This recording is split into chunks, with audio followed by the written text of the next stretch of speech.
You're walking down the street in Chinatown. You don't come here too often, it can be a bit touristy. But today the streets are quiet, peaceful. Something in the store window next to you catches your eye. It's one of those waving cat figurines.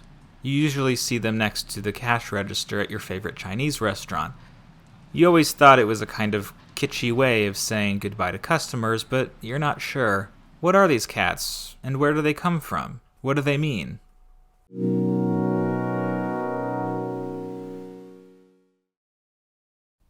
Before we continue, here's a quick word from our sponsor, and that sponsor is Atlas VPN. We all like the internet, right? With the internet, we can learn new things, shop online, and chat with friends all over the world. But the modern internet isn't always safe. And that's where Atlas VPN comes in. Atlas VPN protects your internet travel, which means your data will be protected from invasive tracking, snooping, and the dangers of public Wi-Fi. And Atlas VPN does even more than just protect your data. Using its data breach monitor, it will notify you when any personal information has been compromised. Enjoy amazingly fast speeds and protect an unlimited number of devices. And it even helps you get the best deals when shopping online. But here's my favorite part. So let's say, like me, you want to watch Top Gear on Netflix, but you live in America, where Top Gear and many other television shows and movies aren't available. Well, no problem, just load up Atlas VPN, scroll down, pick the UK, and boom, a whole new world of TV shows and movies are available to you. Right now, Atlas VPN is running a huge discount. It means you can get a 3-year subscription for just $183 a month, with a 30-day money-back guarantee. Time is running out, so click the special link in the description and get access to Atlas VPN's special deal with 82% off. Thank you again to Atlas VPN for sponsoring this video. So first things first, these cats aren't Chinese, they're Japanese. They are called Maneki Neko, meaning beckoning cats. Also, the cat isn't waving at all. This gesture, which in America means go away or shoo, is actually a come here motion in Japan. But with the stylized way the cats make the gesture, it looks like waving to us. These beckoning cats have been bringing good fortune in Japan for centuries. But where, how, and why did they come to be?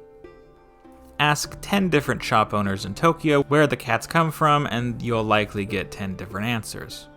As with most folkloric traditions, the origins of the Maneki Neko are somewhat mysterious. There are 2 stories, legends really, that pull the most weight regarding the origins of the lucky cat.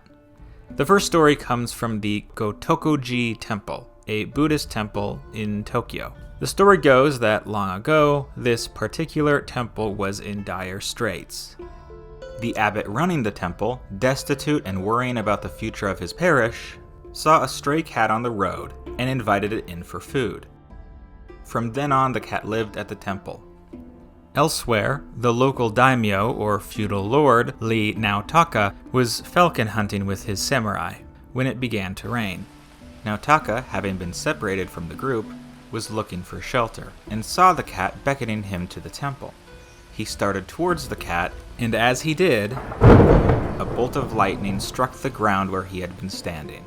The daimyo, thankful that the cat had saved his life, asked the temple monk if there was a way to repay him and his cat. The monk told Naotaka of the trouble the temple was in, and so the daimyo brought the Gotokuji temple under his family's patronage, returning the temple to its former glory. If you visit the temple today, you will be met with hundreds of cat statues, honoring the first Maneki Neko. Now, this is one of those stories you can't verify one way or the other. The temple, Gotokuji, is real, and the daimyo, Lee Naotaka, was also a real person. He was the daimyo over Omi in the early 17th century, which is now the Shiga prefecture. Now, the Shiga prefecture isn't particularly close to the Gotokuji temple, but, perhaps he was visiting. The problem is that I couldn't find any evidence of this story from the time it was supposed to have happened. Instead, it seems the tale popped up sometime in the 19th century, 200 years after the daimyo's death. Another similar story comes from the Imado Shrine, also in Tokyo. This story tells of an old widow who is visited in a dream by the spirit of one of her old cats. It tells her to make figurines of him and sell them. If she does so, good fortune will come upon her. The widow agreed and started making figurines, and sold them at the Imado Shrine Gate. They became very popular and made her very rich. In 1852, around the time this story was supposedly taking place, the great printmaker Utagawa Hiroshige made this woodblock print showing a marketplace, and here on the left we see a merchant selling Maneki Neko cat figurines. This is the oldest image of the Maneki Neko we have. So, the Maneki Neko probably originated in the 18th or 19th century in Japan around Tokyo. Or it may have originated in different places at different times. After all, cats have held an important place in Japanese culture for centuries. Like the Nekomata, a mythological cat with two tails that eats people. Or the old Japanese proverb, if you kill a cat, it will haunt your family for 7 generations. Which indicates the belief that cats have much longer lives than humans. This, of course, reminds us of the Western folklore that says cats have 9 lives, and that points to the more general truth that cats are seen as magical creatures all across the world. I mean, think of ancient Egypt. Okay, so back to the cat. This specific cat, that is. There are 3 main parts of the cat that matter. We already discussed the gesture, and how the wave is actually a come hither motion. There is some discussion about the meaning depending on which side the wave is on, though. It's said that the right paw attracts money and good fortune, and the left paw attracts business and customers. I'm unsure how many people observe this distinction, though, or how widespread it is. Next we have the collar and bib. This is there to show the domesticity and reverence for the cat. The collar will often have bells on it, but will sometimes have an old Japanese coin, though most commonly the coin is held by the cat, like in this example. The coin is there to represent wealth. Lastly, the color. The traditional design is in white, with red and gold accents. White being the color of the porcelain it's traditionally made of. But other colors exist too, each representing a different thing.